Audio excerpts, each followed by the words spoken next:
Hey everybody, happy Monday. I'm gonna be talking about the that shutdown that was prevented for another 45 days and blah blah blah blah blah.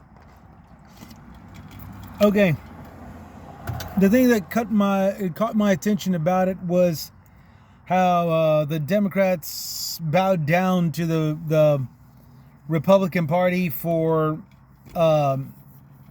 not spending a lot of money on Ukraine. The budget had to be cut. Now, I'm not pro-war and all this other crap, but everybody's complaining about Biden already spending, what was it, 600 billion or something like that, or 200 billion or something like that. Some kind of whacked out number. $100 billion over 85 or something like that. I'd like to remind everybody, we spent $2 billion per week during the Afghan and Iraq wars, totaling up to, after 18 years, totaling up to 6 trillion or something like that, 6 trillion. So, and that was invading two countries. Here, we're not even invading a country.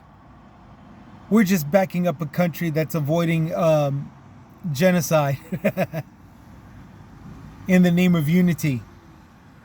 And to top it all off, it's done in the Ukraine, where it's obviously a very good point, a very good strategic point. It borders Eastern Europe and the Russia.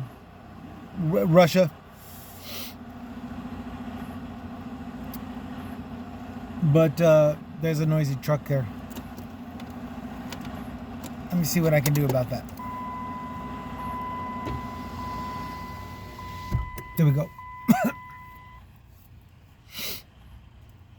But yeah, I think it's pretty bad. I think it's pretty bad to budget cut and all this good stuff. When we really, really need Ukraine to be a stronghold, They need to stay strong. They need to be able to keep fighting off the Russians and keeping them from doing that unity thing in the name of Russia. Because it's just going to obviously lead to so much more of a catastrophe if we don't. Russia takes over Ukraine the way it took over Kosovo, the way it took over Croatia, the way it took over Bosnia. And nothing good has come out of any of those countries after Russia attacked them. Okay? Russia claims it for themselves and all that, but yet there is absolutely nothing to show for it. So why not support Ukraine, who's preventing that very same problem from occurring? And to top it all off, is the one country without involving the rest of the world that can hold off Putin and the Russian army.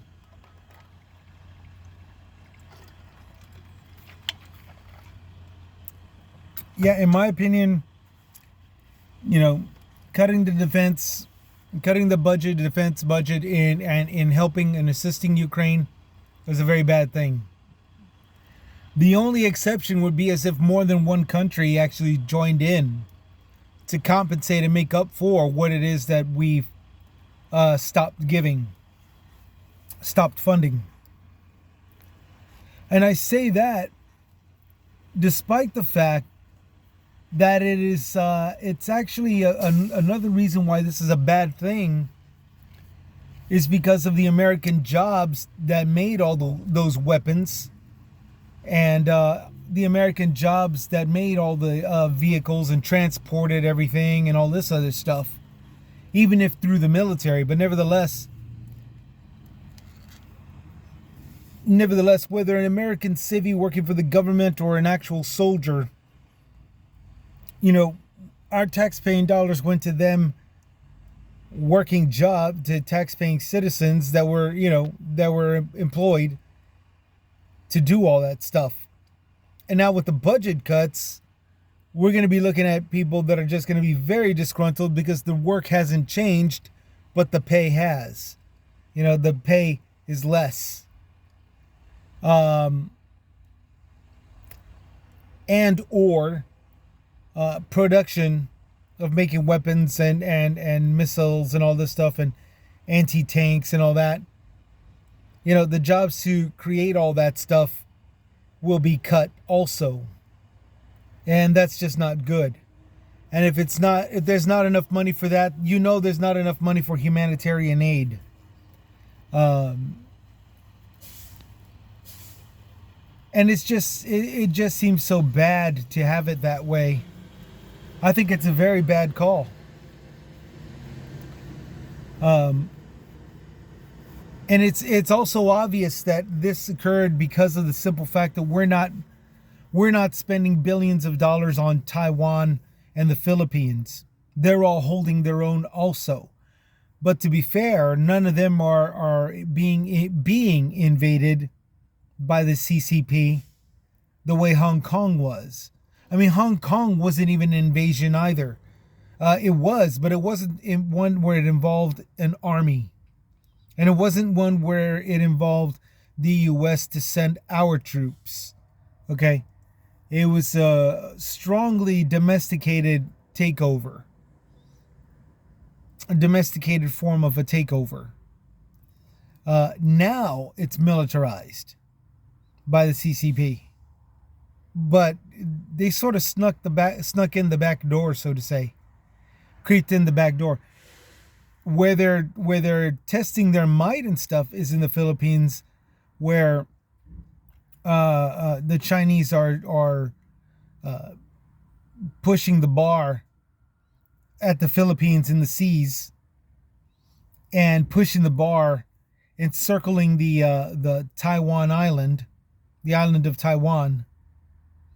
In attempts, like waiting for the right moment to move in and claim it. But if you notice, that's all done with military style force. So they're really not being able to creep in the back door like the way they did with Hong Kong, so to say. They're going to have to use brute force, and that's where it involves us. But for right now, none of our funding is going to that. Most of our funding is going straight to Ukraine, where there's already an invasion, there's already an army. The militia group is already gone. Wagner group. The militia is already gone. It's down to the militaries, the armies, and that anti-tank and anti-aircraft stuff really does help. So to see the budget cuts to that, it's a little alarming. But yeah, that's what I really wanted to say about that. The rest I don't really care about, because the rest can be weaseled around and fixed and resituated and all this other stuff. And full well, job security and all that. Full well, it's going to be out there for people to have businesses stay open and all this. But those that operate the business might be a discriminative douchebag and not an actual patriot, civic duty American, hiring these people, that people, regardless of race, religion, sex, or sexual preference. So that much, I'm already assuming that it's going to be bad news coming up. But the thing that got me concerned was the funding to the Ukraine. We really should have it supported, and the American jobs that keeps us doing our part, because the other parts of the world, they're not at that level yet, so it's manageable. Anyway, y'all take care, y'all take it easy. It's Monday, it's a brand new work week. Oh, I'm sleepy. Y'all take care, and let's start off a good work week, okay? This is Chris Comments, signing out.